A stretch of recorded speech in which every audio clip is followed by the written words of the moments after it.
Hi friends, welcome back to my channel. Hoping everyone is doing good today.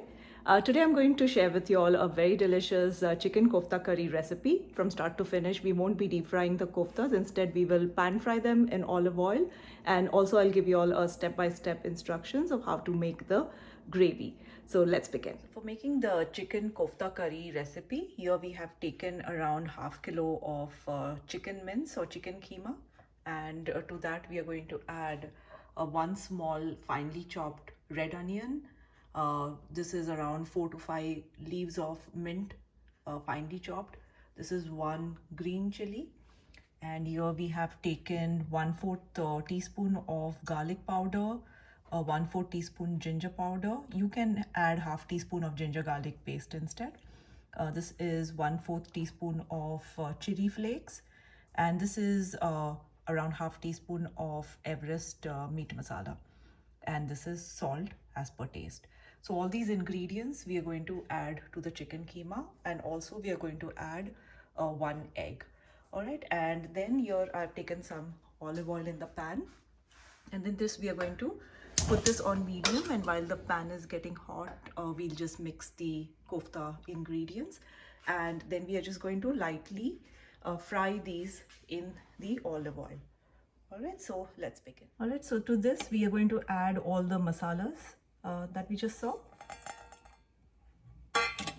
and then also the mint leaves and the onions and the green chilies.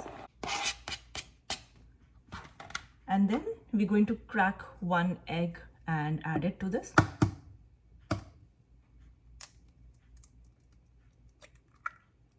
So we're going to mix this really well now. Okay. So make sure the keema is not wet at all. If you're washing it, make sure you wash the chicken before you mince it. And if you have washed the keema after it was minced, then make sure it's completely dried out in a strainer, because your koftas won't hold shape if the chicken keema or the chicken mince is has water in it. All right, so the pan is heated now, and we'll keep it on a medium-low flame. You can make smaller to medium-sized koftas, so those will cook through quickly. Bigger ones will take longer. Just keep adding them, and this is we are just shallow frying them lightly. They'll also cook in the gravy. This is just so that it helps to hold the shape well.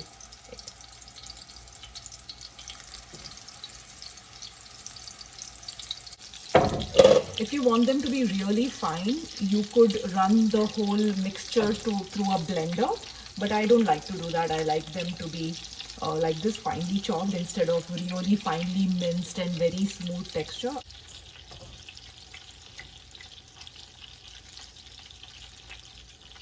So cook them on a low to medium flame.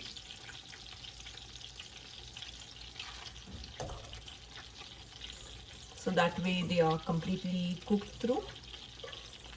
Okay, so we are going to only cook them around 2 to 3 minutes on each side, because also when we make the gravy, they are going to cook in the gravy.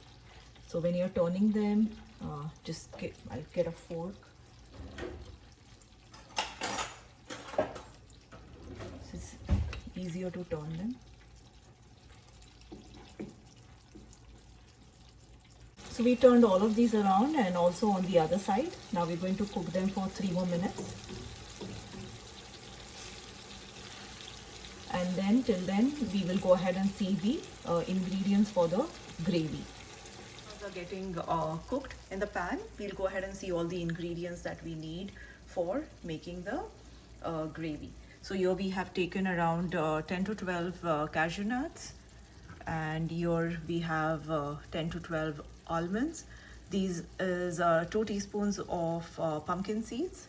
This is the one, pumpkin seeds. You can use magaj or melon seeds instead if you don't have pumpkin seeds.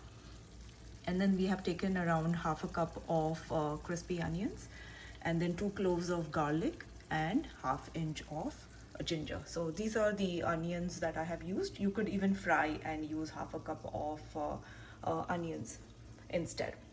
All right, and then for the gravy also we will be adding 3 tablespoons of whole milk yogurt, and then 3 tablespoons of tomatoes that we'll be pureeing along with these nuts and the onions.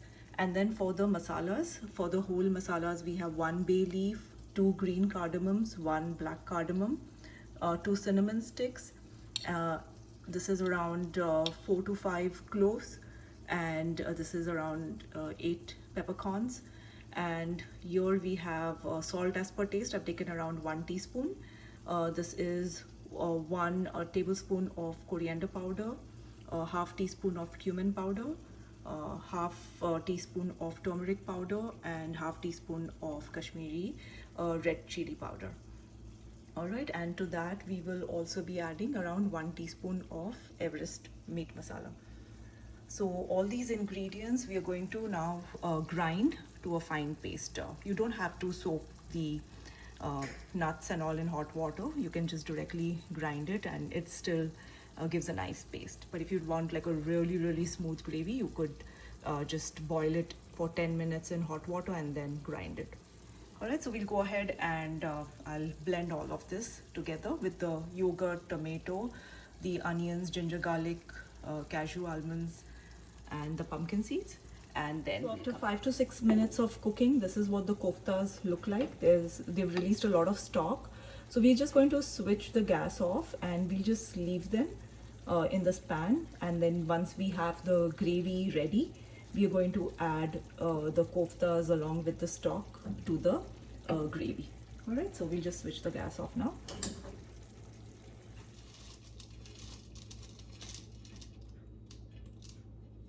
Right, so in the blender jar we've added the ginger, garlic, the fried onions, cashew nuts, almonds, pumpkin seeds, and then to this we are going to add around 3 tablespoons of tomato, or you can take half a tomato, and we're just going to puree all of this together. All right, and then to this we are going to add around 3 tablespoons of yogurt. All right, so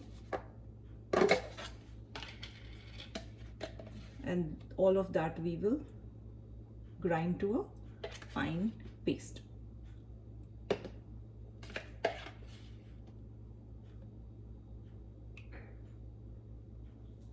So I'm taking another pan, putting it on medium flame, and then I'm going to add around 2 to 3 tablespoons of olive oil to this, and we're going to then roast the masalas in this. And then this is the mixture that we have made. I've added 1/4 cup of water to this. I'm going to grind it to a fine paste. All right, so the pan is hot with the oil in it, and then to that we are going to add the bay leaves, the green chilies, and the black cardamom, cinnamon sticks, cloves, and peppercorns. And I'm just going to lightly crush the cardamoms. Crush the cardamoms, otherwise they can swell and burst in the oil. Okay, so crush means just break them up a little bit.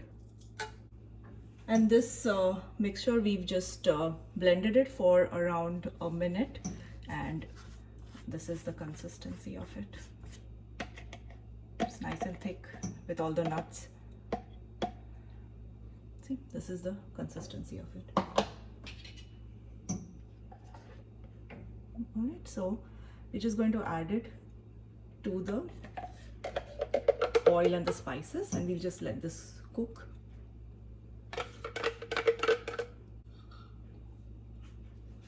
Now while this is cooking, we are going to add all our masalas to it.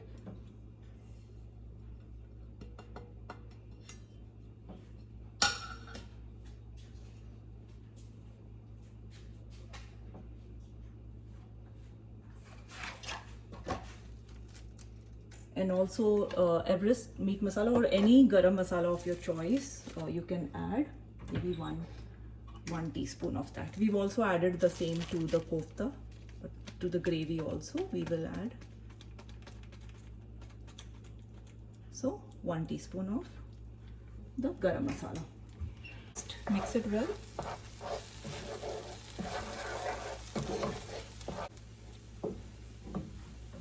I'm going to add water to this so we can add it to the gravy. So give it a good shake so that way you get all the masalas out.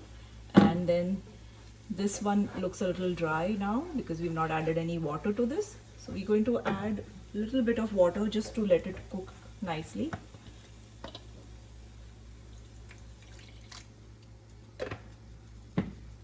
And the rest of that we will be adding later on when we make the gravy. So we continue adding water, this water to it, the masala water, and at this point I'm going to add all of the water to this, and then another 5 minutes we're going to cook this, and then we will add the koftas. Maybe 5 more minutes we should see the oil separating out. And if you feel the gravy is drying out a lot, you could, or thickening up very quickly, you can keep adding 1/4 cup of water and stirring it. So the oil hasn't separated yet and it's thickening up, so I'm going to add little more water. Again, in the same container I've added water, so around another 1/4 cup to 1/2 cup of water. I'm going to finish adding this, and then we'll continue cooking this till the oil separates. So after another 4 to 5 minutes, now the gravy started bubbling. I've kept it on medium flame. You can see all the oil is starting to separate out, which means that the gravy is almost about to be cooked. So here we'll give it a couple more minutes. We really want this to be nicely blended and taste well and not raw. So we have to keep stirring and cooking this nicely till the oil separates out. So it's almost around 10 minutes since we've been simmering the kofta gravy, and you can see all the oil has separated. It's nicely bubbling. So at this point we will put the gas off, and I'm going to bring back the kofta pan here and transfer this gravy to it.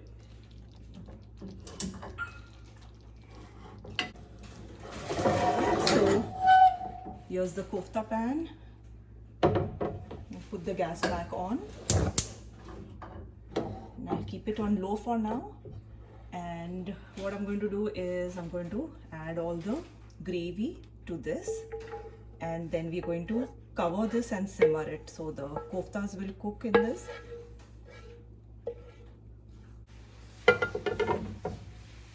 And I'm going to increase the flame to medium and then give this a nice stir.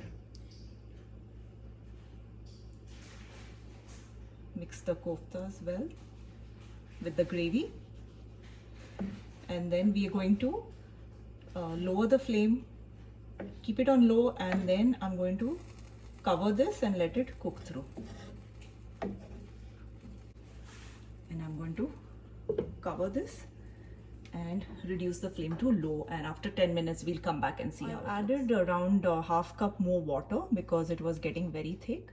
So I just need to make sure that the koftas cook well, and also the gravy doesn't burn. So I've added 1/2 cup of water. Again, I'm going to cover this,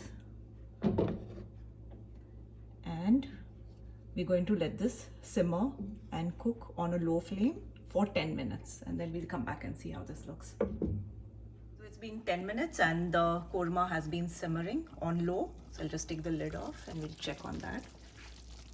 Okay, see all the oil has separated. We'll just move this around a little bit. Koftas are also nicely cooked through. We can check one. You can just break one and check. Okay. So here's the kofta. It's nicely cooked through. And all the oil is separated. It smells really delicious, and that's when you know that the curry is ready, because you'll get this nice aroma of all the spices. And the koftas, anyway, we had already cooked them earlier, so in the curry they get completely nicely cooked. So this is our delicious chicken kofta curry recipe. So this is the delicious chicken kofta curry. Do try this recipe and let me know in the comment section how you like it, and also like and subscribe to my channel, and I'll be back with more fun recipes. Till then, take care, be safe, have fun. Bye bye.